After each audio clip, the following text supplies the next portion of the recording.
Boy, that didn't take long, did it? The bloom is off the playoff rose for a number of people in Sabrehood, and a lot of that concern is their latest no-show, losing to Washington on Saturday night and getting completely outplayed and bum rushed in the first 3 or 4 minutes when Lindy had to call a timeout.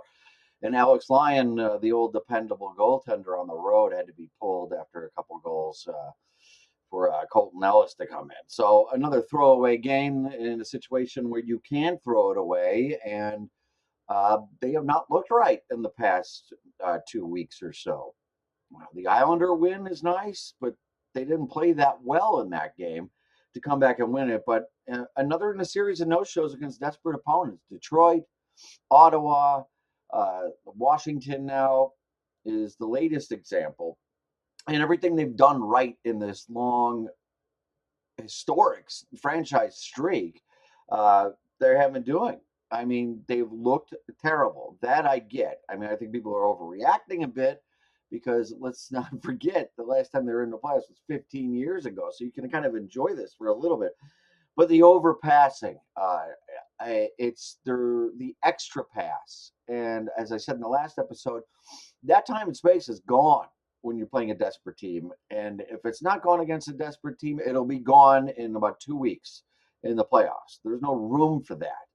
It's a north-south game. And that is what they did during their great run here is they played a north-south game with sprinkling in a little east-west creativity. And they are reverting back to the bad habits in the past few games. Now, it's just a few games, so everyone needs to relax a little bit. But, what you saw before December 9th, the first pass out of the zone is a lot of times a disaster, getting out muscled along the boards, not matching the physicality of the opponent.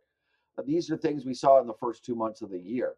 But I don't think panic is really the right response here. They have a long way to go.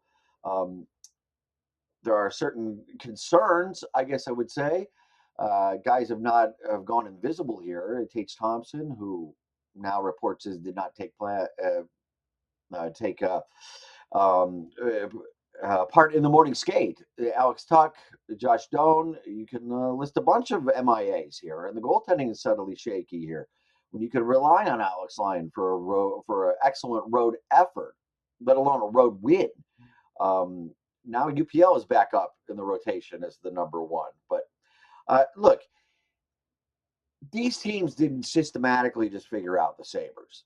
All right, they've been trying to do that since this streak started. It's not a system thing. It's could possibly be, and I'm saying possibly because I'm trying to remain an optimistic here. It could be possibly much worse. It could be mentally.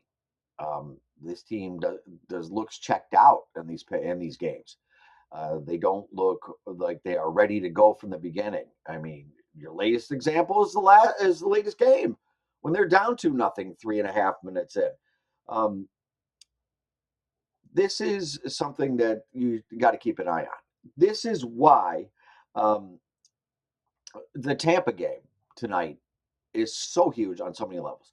Yes, it's for the top of the division with Tampa Bay. That does have a game in hand. There you have 102 points. The Sabres are still at 100 points. Like that's a bad thing, but you know what I mean. They've been stuck there for a little bit here. And this is what the core of this team has been pining for, if you will, for the last few years. Rasmus Dahlin and Tage Thompson and Alex Tuck all saying, we want a beer for the turnaround and we want to play meaningful games. Well, it's here now. It's absolutely here now. The analogy I would give it is probably, if you're old enough to remember, one of the greatest movies ever made about youth sports, The Bad News Bears, when Walter Matthau comes in the dugout with a bunch of boxes. And the kids are like, what's that? He's like, it's the uniforms the little creeps have been bitching about. And the Sabres have been bitching about it. We got to play some meaningful games. We got to turn this thing around. Well, they have turned it around. They're just running into a little cold streak. This is why tonight is so huge for them. If they battle and Kucherov goes off with 2 third-period goals and they lose 4-3, you can say we gave it our best effort. And Vasilevsky, makes a couple of clutch saves. You could live with that. You can't live with the effort against Ottawa for the second and third period. You can't live with the effort they had against the Caps all 3 periods. Um, this is probably the best team to come to town right now for the current situation they're in.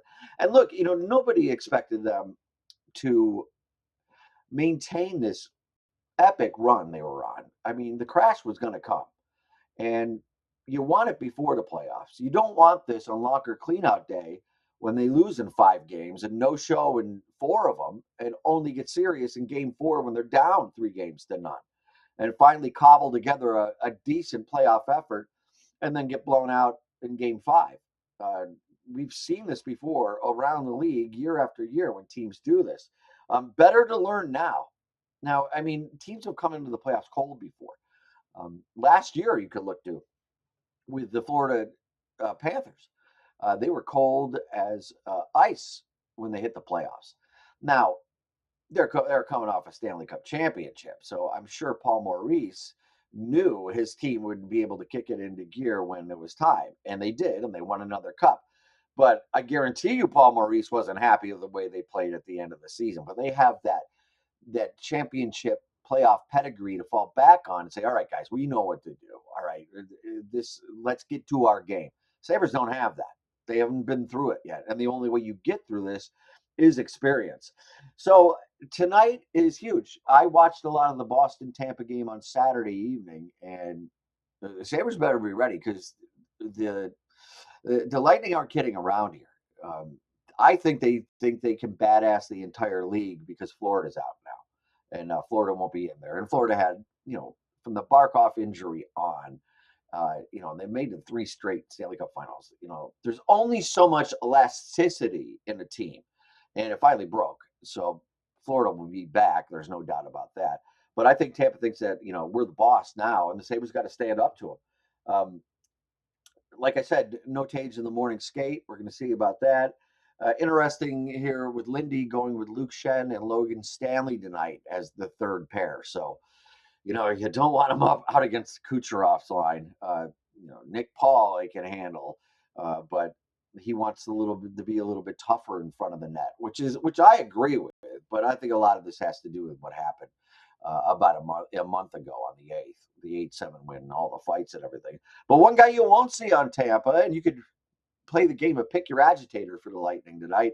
But one you won't see is Brandon Hagel. John Cooper has ruled him out. So the Rasmus Dahlin punching bag that Brandon Hagel took advantage of. At least it won't be him tonight. But who knows? Yanni Gordon went crazy down in Tampa in that February game. We don't know. Kucherov is as dirty as they come. And Kucherov is almost like the complete player, really. I mean, he's got elite offensive talent. He's a playmaker, a goal scorer, plays a 200-foot game, and he's dirty as hell. He really is. So don't let the bright lights of the stats fool you at all. I mean, he's dirty.